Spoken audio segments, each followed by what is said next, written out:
Welcome to our channel, where we talk all things true crime. This video is for educational purposes based on public knowledge. We do give our opinions at the end, but please do your own research. We mean no disrespect for any mispronunciation of names or places. Let's get started. New Year's Eve 2018, Tyrone Hassel III was shot multiple times and killed.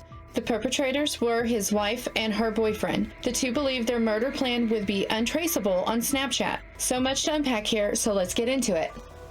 Kemia Hassel and Tyrone Hassel III were married in 2016. They were both active duty soldiers in the Army and stationed at Fort Stewart in Georgia. The couple had a son together. They named him Tyrone IV, but his nickname is Chuck. In February of 2018, the Hassels were deployed to South Korea. Army rules allowed married soldiers to stay together. Kemia decided to live separately from her husband. The couple barely spent any time together while being deployed. Tyrone claimed that his wife wouldn't let him in her room. The barracks she stayed in also housed a man named Jeremy Quayler. At some point, Kemia started to have an affair with Jeremy. She was unhappy with her marriage and became taken with Jeremy. Jeremy, who was also married at the time, returned Kemia's advances. It didn't take long for the other soldiers to notice how close Kemia and Jeremy were becoming. One of the first people to notice the affair was Sergeant Mark Burks. It's unknown if Tyrone was aware of his wife's affair. There was an Army specialist that stated that Tyrone knew about his wife and Jeremy. Either way, the affair continued for months. Kemia and Tyrone went back to the U.S. to spend the holidays with Tyrone's father. His father's house was in St. Joseph Township, Michigan. Tyrone III went to a cookout hosted by his father, Tyrone Jr., on December 31st, 2018. Kemia preferred to stay back with her son while Tyrone attended the event solo. Tyrone left in the middle of the party to bring Kemia some food. When he was on his way out of the house, Tyrone was shot multiple times. Kemia called 911. She said, "I need help. My husband was shot. I need help." This was around 11 p.m. on New Year's Eve, 2018. Kemia even called Tyrone's father. When paramedics arrived, Kemia was hysterical. She was kneeling over Tyrone, crying and covered in blood. She had to be pulled away so the paramedics could check on him. Unfortunately, Tyrone was fatally shot. Later, the autopsy determined that he had suffered from 5 bullet wounds. 4 of the shots were to the head area and 1 in the shoulder at close range, within 3 to 5 feet. At first, the police were not able to find any leads or motive behind this shooting. It was speculated that the shooting was a case of mistaken identity. It wasn't long before the police got a significant breakthrough. The police received a phone call. The caller said that they had a military son and they were very distressed about the murder, and then advised the police to look into the wife. They found out about Kemia's boyfriend. 2 soldiers also came forward. One was a bunkmate of Jeremy. He had told the police about Jeremy's infatuation with Kemia. When the soldiers came home, Kemia and Jeremy still communicated a lot. The soldier told the police that they use Snapchat because it basically deletes everything. The soldier also told the police that Jeremy was obsessed with Kemia and would do anything for her. Later, the Army investigators received even more disturbing information about Jeremy. Another soldier came forward to let the investigators know that he had sold Jeremy 2 handguns. Both guns were 9mm, the same caliber as the weapon that killed Tyrone. This same soldier told them that Jeremy had told him what he had done over Christmas break. This included that Jeremy was staying at his mother's house and would drive to see Kemia. He did this multiple times. He also staked out the house for a few days. Jeremy even told the soldier that he was waiting for Tyrone to come back out of the house to shoot him. He gave the soldier a play-by-play of exactly how he killed him. On January 11th, Jeremy was taken into custody for the murder of Tyrone. The police performed a search at Jeremy's house. They found in the back seat of Jeremy's car a 9mm magazine that fits a Ruger pistol. The ammunition was the same brand that was found at Tyrone's crime scene. At this point, the police didn't know what Kemia's involvement was. Kemia took a lie detector test. The polygraph caught her in a lie. It was under severe interrogation that she finally told authorities her part in her husband's murder. She told the police how they had planned the ambush on her husband, via Snapchat. She admitted she was just as guilty as Jeremy. She claimed that she had thought about calling it off, but didn't want Jeremy to be mad at her. In a signed statement, Kemia said that her and Jeremy had planned for months on how to kill her husband. She claimed it was to continue her relationship with Jeremy. When asked why not just divorce Tyrone, she said she wouldn't have gotten the life insurance money. In the military, the settlement would have been $400,000. Kemia said the money would help her and her son get a better start with Jeremy. So she had confessed by the written statement, but she had also called her mother when she was in jail. She told her mother that she was guilty. Both confessions and the content in Kemia's phone was used as evidence against her.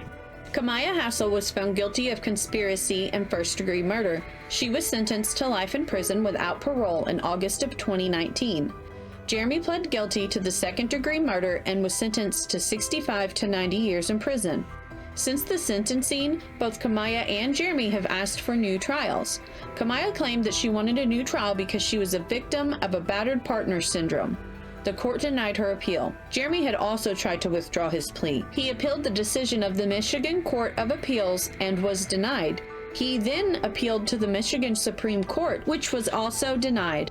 Tyrone's family have been very vocal about the murder of their son. His family has expressed their feeling of betrayal. They had welcomed and treated Kemia like family. The Hassel family is relieved with the sentencing. Tyrone's mother told Kemia that she wanted her to suffer every day behind bars for the rest of her life. Tyrone's father had referred to Kemia as the devil, and he believed she showed no remorse for her actions. Tyrone's family was relieved that she was sentenced to life in prison. They felt the death penalty would have been an easy way out for her. After Jeremy was sentenced, he had told Tyrone Jr. he needed to talk with him. A few days later, Tyrone Jr. went to talk with Jeremy. Jeremy had told him how sorry he was and that it was Kemia's fault. He thought by killing Tyrone, it was the only way for him and Kemia to be together. Since Jeremy had filed appeals, Tyrone Jr. said it was like a slap in the face. So what do we think?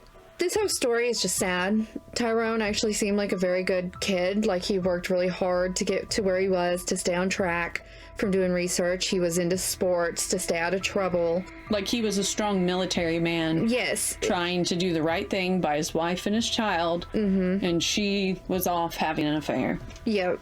And then they couldn't just leave him, like leave him alone, just because run off together. They wanted the money. They wanted the money. I was going to say it always comes back to the money. Like, it always has a hand in it. What's sad, I'm not sure how clear it is, but I couldn't find any definite answer. But Tyrone the fourth, the baby, Chuck, since he had lost both of his parents, obviously one was murdered and the other one's in jail, the grandparents hadn't seen him since December of 2018. Oh, how old was he by then? He was 2 when his dad was shot. Oh, wow. He was tiny.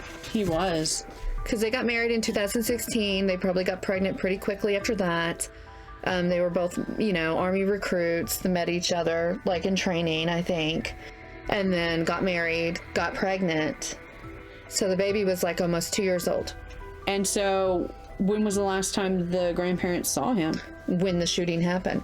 But they got custody of him? No. Oh, they didn't? We don't know. Nobody knows what happens. There's nothing online, no information about where the baby's at. I mean, I would assume at the time he was taken into state custody. Possibly. I mean, there was one article that I saw that Kemia's mother had custody of him, but I couldn't prove it. Yeah, verify it. So yeah, that's really sad, especially like for Tyrone's family, like because he would be like the last connection to their son and they've not even been able to see him. That's really heartbreaking. It really is. Like on top of everything else they went through, they're not even able to see their grandson. I hope maybe there's like an update soon that maybe says different. Or maybe we missed it online, so if y'all know anything, that happened to baby Chuck, let us know in the comments. I can't imagine that, like, because, he went to hit the family outing by himself, which is Tyrone did, sad. Yeah. His wife didn't want to go, but he left in the middle of it to bring his wife and kid food, like, to bring them food. Which means, like, Jeremy had to already be stationed. Oh, no, she was, like, updating him of constantly. Like, he was staking the house out for days, trying to, like, get down. To shoot him, basically. And I think he had told Tyrone the second, Tyrone the third's dad, it took like 6 times, like, he chickened out basically to do it. Like, It's terrible that he even would tell him that. like, I basically had to, like, pump myself up to do it. But, like, if you've chickened out 6 times, like, your conscience should tell you that it's not a good idea. Like, I don't understand why you would think it was a good idea to begin with. it's not, but, like, at least for 6 times he had a little bit of, like, humility and humanity Yeah. to not go through with it. Which makes me think it was her pushing him. Well, yeah. It really seems like she was the one pushing it. I mean, they're both guilty, in my opinion. Absolutely, both guilty. Equally. He was the trigger man. Yeah, trigger man, but she was, like, definitely egging it on. But yeah, no, she was using Snapchat to, like, keep him updated while they were there during Christmas break. Jeremy had went and seen her multiple times. I think his mom had lived in maybe Chicago. It was like a few hours drive, but he'd went over there like 4 or 5 times to see her. Like, she was still carrying on the affair pretty heavy and communicating, and then, like, letting him know exactly where Tyrone was when. Ugh. And the fact that it was so close to 3 to 5 feet, that's just horrible. Tyrone would have known exactly who that was. Yeah, there's no ifs, ands, or buts about it. No. And he would know Why? like, because he knew that they were friends and probably maybe suspected more, you know. Yeah. But, you know, it's interesting to me that they thought, like, Snapchat was super safe. Like, in this day and age, how do people not know that even if, like, you delete things or you use Snapchat where the messages quote unquote delete Even or things go that away, it's all still, it's like your computer and your phones, they're like making an imprint of it. Like, it can all be retrieved unless it's like destroyed, you know what I mean? Like, And but I don't even know then, because now you got the cloud. I was gonna say, everything uploads to the cloud. Even in incognito mode is not completely incognito. No. Things can be found. And the fact that they were literally planning this for months on Snapchat is, well, just disgusting, to be honest. It is. Nothing's untraceable. No. No. I just find it disturbing that he told that guy about it. I mean, was that his way of clearing his conscience? Like, I mean, but you would have to know you're going to get caught.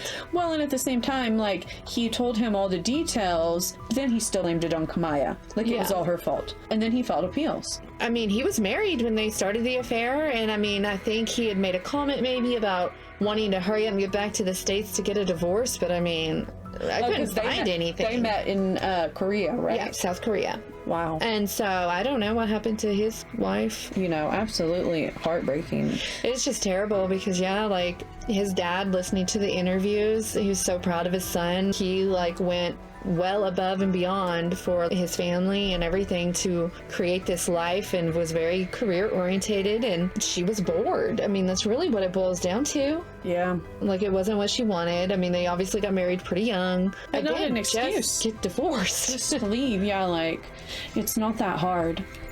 No. Yeah. I don't know. Like, I'm just kind of like speechless. It's horrible that his life was just stolen from him. Like, he was a good person. Like, that was beyond selfish reasons, and it amounted to nothing besides getting a little kid, like, orphaned. Pretty much, because they're both in prison. And he's dead, she's in jail, she's never getting out. Absolutely heartbreaking. What do you guys think? Have you heard of this story? Let us know in the comments below. If you liked this video, please consider subscribing and turn on notifications for future videos. Until next time, stay safe.